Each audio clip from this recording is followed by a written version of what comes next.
ദൈവതിരുനാമത്തിന് മഹത്വമുണ്ടാകട്ടെ. പ്രിയ ദൈവജനമേ, ഇന്ന് സങ്കീർത്തന പുസ്തകം 8-ാം അധ്യായമാണ് നമ്മൾ വായിച്ചു കേൾക്കുന്നത്.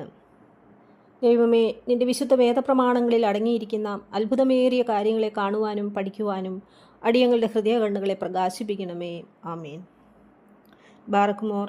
ഞങ്ങളുടെ കർത്താവായ യഹോവേ, നിന്റെ നാമം ഭൂമിയിലൊക്കെയും എത്ര ശ്രേഷ്ഠമായിരിക്കുന്നു. നീ ആകാശത്തിൽ നിന്റെ തേജസ് വെച്ചിരിക്കുന്നു. നിന്റെ വൈരികൾ നിമിത്തം ശത്രുവിനെയും പകയനെയും ഇണ്ടാതാക്കുവാൻ തന്നെ.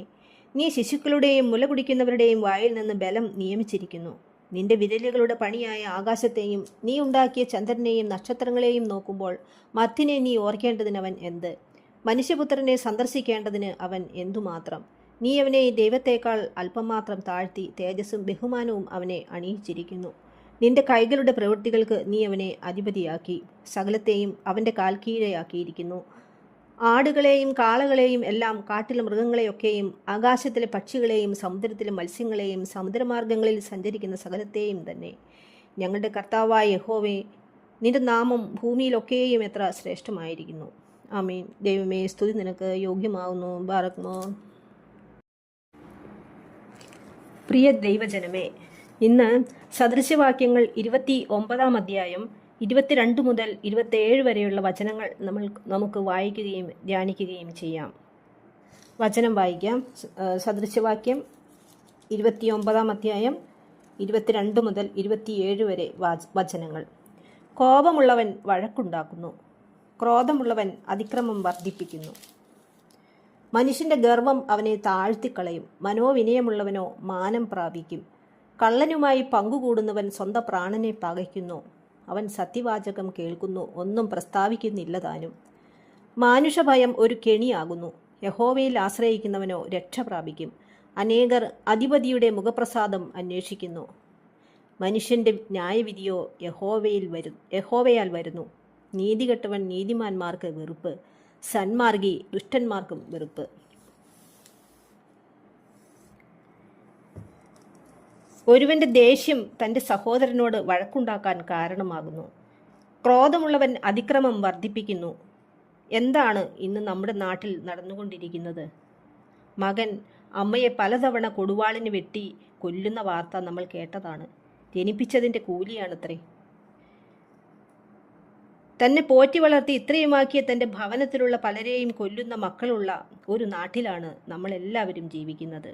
നമ്മൾ ഒരു വട്ടമല്ല പലവട്ടം ചിന്തിക്കേണ്ടിയിരിക്കുന്നു. കോപിച്ചിട്ട് പ്രശ്നങ്ങൾ തീരുകയാണോ അതോ കൂടുതൽ വഷളാവുകയാണോ ചെയ്യുന്നത് എന്ന്. 24-ഉം 25-ഉം വചനം ഒന്നുകൂടി നമുക്ക് വായിച്ചു കേൾക്കാം. 24 വചനം. കള്ളനുമായി പങ്കുകൂടുന്നവൻ സ്വന്തം പ്രാണനെ പകയ്ക്കുന്നു. അവൻ സത്യവാചകം കേൾക്കുന്നു, ഒന്നും പ്രസ്താവിക്കുന്നില്ല താനും. മാനുഷഭയം ഒരു കെണിയാകുന്നു, യഹോവയിൽ ആശ്രയിക്കുന്നവനോ രക്ഷ പ്രാപിക്കും. ഒരു പ്രതിസന്ധി വരുമ്പോൾ അവരെന്ത് വിചാരിക്കും, നാട്ടുകാരെന്ത് വിചാരിക്കും എന്ന് ചിന്തിച്ചിട്ട് ആത്മഹത്യ ചെയ്യുന്നവരാണ് പലരും. ആത്മഹത്യ പരിഹാരമാണോ? കുടുംബജീവിതം തകർന്നാൽ ഉടൻ ആത്മഹത്യ ചെയ്യണോ? ഒരു കുടുംബമാകുമ്പോൾ സ്വാഭാവികമായിട്ടും കുട്ടികളുണ്ടാവും, ഇല്ലേ? എൻ്റെ കൂടി ഉത്തരവാദിത്വത്തിലാണ് ആ കുട്ടികൾ ജനിച്ചത് എന്ന ബോധം ഓരോ അപ്പനും അമ്മയ്ക്കും ഉണ്ടാവണം. അവർക്ക് സ്വന്തമായിട്ട് ഒരു വരുമാനം ഉണ്ടാകുന്നത് വരെ നമ്മൾ കൂടെ നിന്നേ മതിയാവൂ. നല്ലത് മാത്രം ചെയ്തേ മതിയാവൂ. നല്ലത് മാത്രം പഠിപ്പിച്ചേ മതിയാവൂ. അതിരാവിലെ എഴുന്നേറ്റ് ഒരു 5 മിനിറ്റെങ്കിലും പ്രാർത്ഥിക്കുന്ന ഒരു അപ്പനുള്ള ഭവനത്തിൽ, അപ്പൻ്റെ കുറ്റം മക്കളോട് പറയാതെ അപ്പനെ ബഹുമാനിക്കുന്ന ഒരു അമ്മയുള്ള ഭവനത്തിൽ, പരസ്പരം ബഹുമാനിക്കുന്ന മാതാപിതാക്കളുള്ള ഭവനത്തിൽ ദൈവം വസിക്കും. അങ്ങനെയുള്ള ഭവനത്തിലേക്ക് നമ്മൾ കയറി ചെന്നാൽ നമുക്കറിയാൻ സാധിക്കും ദൈവത്തിൻ്റെ സാന്നിധ്യം. ഒരു പോസിറ്റീവ് എനർജി അല്ലാതെ നമുക്ക് അനുഭവിക്കാൻ കഴിയും. ഇങ്ങനെയാവണം ഓരോ അപ്പനും അമ്മയും. മക്കൾ അത് കണ്ടു വളരണം.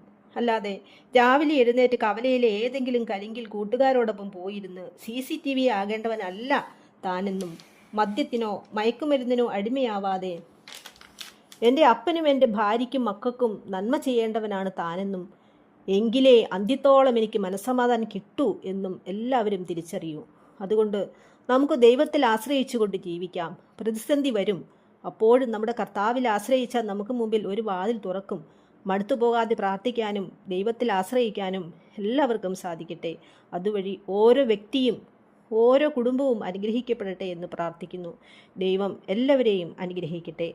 മടുത്തുപോകാതെ നിരന്തരം വചനം കേൾക്കുന്നതിനും അനുസരിക്കുന്നതിനും അതുവഴി ഓരോ ഭവനവും അനുഗ്രഹിക്കപ്പെടുന്നതിനും ഇടയാവട്ടെ. ഈ സന്ദേശം ഒരാൾക്കെങ്കിലും അയച്ചു കൊടുക്കുക. അതുവഴി അവരും നിങ്ങളും അനുഗ്രഹിക്കപ്പെടട്ടെ. ദൈവം എല്ലാവരെയും അനുഗ്രഹിക്കട്ടെ.